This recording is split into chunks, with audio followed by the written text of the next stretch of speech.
There's so much stuff about Anthem that I wish people knew about. This isn't designed to be one of those videos that goes, hey guys, name's Champ BuzzFeed, today we're going over 10 things you need to know. First thing, that it's a game. I'm genuinely really excited and passionate about Anthem, both in playing it of course, but also making content and guides when we get to that point. But there's surprisingly a lot of information that's constantly coming out on this game, and a lot of not well known factors. My name is Ryan Central, and here are 9 things that I just wish more people knew about Anthem. This video has 2 major designs, to legitimately tell you information that you just didn't know about Anthem already, but there's also certain areas that you may know about prior that I guess just need reiterating almost always because they're so damn important. So there is a good chance that some of you may know some things on the list or even everything on the list, in which case comment below that you did. But I'd like to think that all of you at least will find something in this video that you just didn't know about prior. Again, comment below if you did learn something new. I want to stop the rambling. We want to go over the first thing, which is that all content has matchmaking. This is a big step up in comparison to stuff like Destiny that has some matchmaking for some things,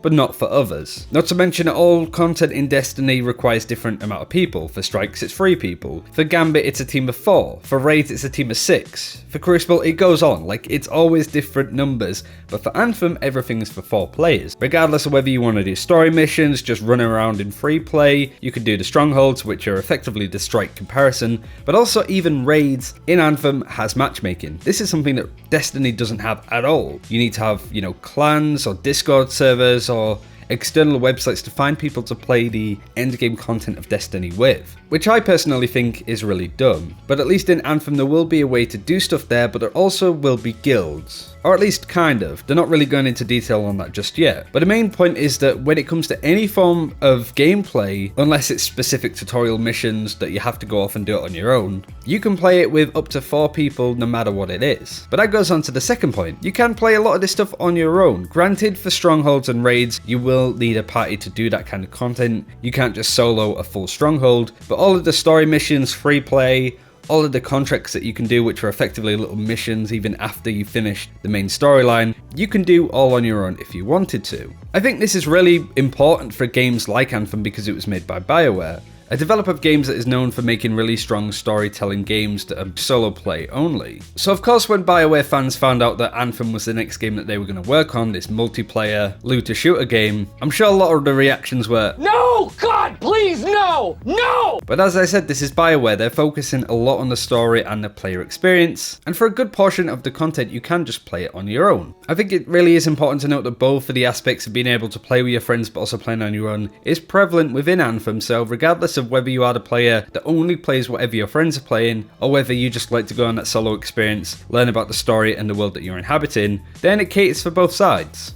Speaking of both sides, we have a Discord server set up for those that are looking for like a guild or a clan, people to play the high-end content with, so do join that if you are interested. Number 3 is that there's no loot boxes in Anthem. There are no loot boxes in Anthem. There are microtransactions, but there are no loot boxes in Anthem. I still feel like I need to keep reiterating that every single time I do a video, regardless of what it is. The microtransactions in the game are purely cosmetic. If you have a set of skins that you want to check out and buy, you can do that, but I also do believe that you can earn them all in game too.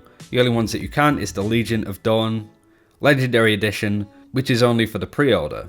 Everything else you can earn in game, you can buy the skins if you want. You can't buy certain bits of gear that will make you better. There's no pay for power element as they like to call it. And everything that you do buy, you know exactly what you're getting prior. So again, to reiterate, because I still see people saying it a lot and it's just not true, there are no loot boxes in Anthem. Number 4 is that you can personalize pretty much everything about your game. When it comes to how your javelin or your suit, your class basically looks, I'm pretty sure that the cosmetic side is completely separate to the gear that you're having. Therefore, you can essentially transmog a lot of your gear if you wanted to. Also, you have a full color wheel, or at least a full color palette to change different parts of the gear, such as your shoulder slot, your leg slot, whatever. It's not like, say, Destiny, where you have a certain set of sliders. Is that a tongue twister? Certain set of sliders? Certain set of sliders? A little bit. But the point is that you can personalize every single aspect on how your javelin looks. We don't really know an awful lot about this. We had some brief examples shown on screen from a panel, but other than that, you don't need to worry about having a certain set of sliders, and you can go bright neon pink if you want to. This goes a little bit deeper though, because you can personalize aspects of the gear that you run. Your javelins aren't a class. It's not as if you level them from 1 to level 50, for example, and then if you want to level a Colossus, you have to do the whole story again like in Destiny or World of Warcraft. You are your character, and I know that sounds really dumb, but you aren't the suit that you're wearing. You go through the story as your character, but you can interchange whatever javelin suits that you want to wear before a mission. You could play 90% of the campaign in a Colossus suit, and then for the final mission you could go, I'm going to play Storm for this one, to be honest. You might have worse gear on it because you haven't been playing it, but you have that freedom to change up whatever javelin class you want to, but you can only do that in Fort Tarsis and the Strider. You can't jump out of your javelin and get changed, you know, by the big Goomba tree, for example. But you have different playstyles and classes. For example, the Interceptor javelin was announced to have some melee abilities, so you might be able to make a bit of a melee class because it has daggers, it has stealth. For the Colossus, you might be able to just go full fire damage, rain hell on your enemy. But the general consensus is that you can personalize every single aspect of your play to better suit you, with how it looks, but also how it plays. Number 5 is dynamic endgame content. Endgame content is something that I think really defines a lot of the games in the genre. Not only stuff like Destiny or Warframe, but also World of Warcraft 2 to an extent. It's for those players that just want to get to the end game to play the content that not a lot of people get to, getting the best loot, and being the best person that you can possibly be. In Anthem at least. You're all great otherwise. But the dynamic thing makes this interesting, and I think it's an area that has been highlighted quite a lot by the developers in an attempt to make it less bland, I suppose. Some endgame can be really grindy and really unfun, you're doing the same things over and over, but that's where the term dynamic comes in, because that's the entire opposite of what I just said. Creator storms, those big storm things that you saw in the trailer, constant weather and day-night cycle changes. A really good example that was used is a lake that got frozen over, and over time, you know, as the weather changes, gets warmer, the lake unfreezes, and gives you access to certain caves underwater, which you couldn't access before. It sounds like there's going to be a lot of that within Anthem, and constant things such as enemies ambushing you in different places. Maybe even missions going completely different ways depending on what happens. I really want to talk about the story in another video, but it makes the world of Anthem alive. It gives the developers a chance to change the service and to change the world of Anthem on a whim, just to keep it really interesting and to get you going, wait, something's just happened. What? This wasn't here before. What the hell is this? And I think this is a really important area of Anthem that needs reiterating, because I think that this dynamic endgame content, if they can get it right, might be just enough to separate Anthem from being an alright game to one of the best games that have endgame content. It has raids, it has strongholds, whatever else, we don't really quite know, but this is an aspect of Anthem that makes it Anthem, basically. Number 6 is that it's still a story-focused game. Kinda like what I said earlier, BioWare is known for having its story-focused characters, archetypes, worlds, and of course the general storyline as a whole. This is a brand new IP, and so what you see a lot of games really suffer from is trying to explain the world that you're in. Some games are really good at that, some leave a lot to be desired.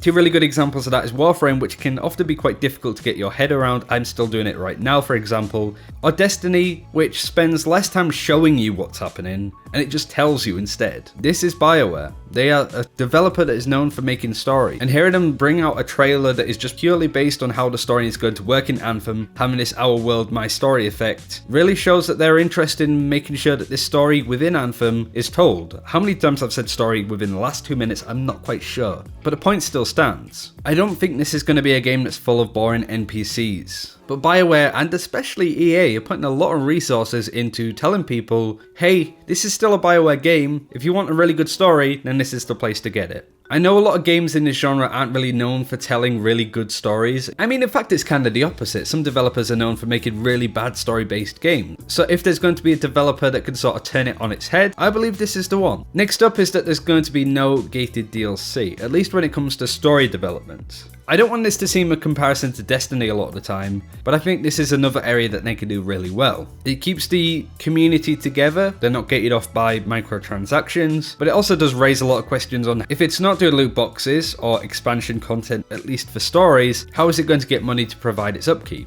Some people have suggested that if there's new javelins in the future, you know, new classes down the line, that they could be behind a paywall. And whilst it's not the best thing in the world, I'm totally down to buy new classes and javelins in the game if it means that the rest of the content within it is effectively free. I don't really know how they plan to go about all of this. So excuse me if I'm still a bit pragmatic or cynical, that I feel that there might be certain aspects that require money, but considering that there's no loot boxes and considering there's no gated DLC that is going to separate the community based on which expansions they have, I'm all for it, but I'm also wondering how they plan to make revenue. Little bit too good to be true, but we'll have to see. The penultimate one is that you can play Anthem a week early. February the 22nd is the release date for Anthem next year, but you can get it a full week earlier if you wanted to. How do you do that? Well, you actually have to get EA's Premier Access membership to do so.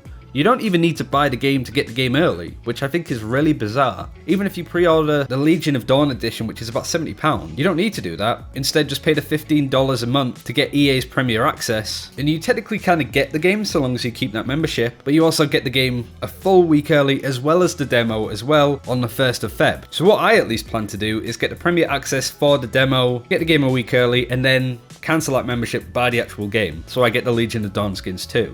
It's a bit weird how they're going about that, and I don't really like it, but I do think it's worth noting that that's how you get it before some of you pre-order the game. Speaking of an Anthem giveaway, it's on the cards. Do subscribe to the channel, more information soon. Don't want to take away from this video really.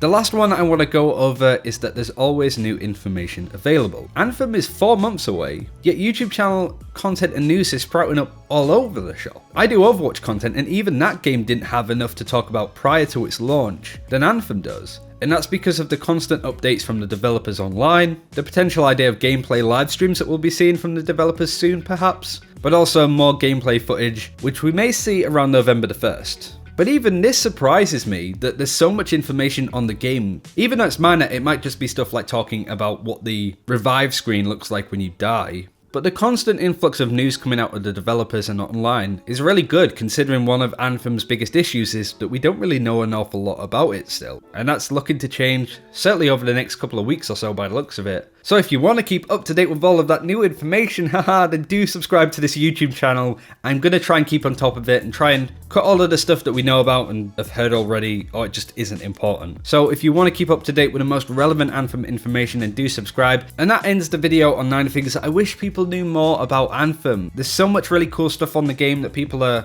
writing it off before it's even started, or they are interested and just don't know an awful lot about it. The information's starting to come out and I really want to keep on top of that. So you can find more Anthem content here. I'll stop shilling out right now. So thanks for watching. Hopefully see you around. Take care, and let's keep people educating on Anthem.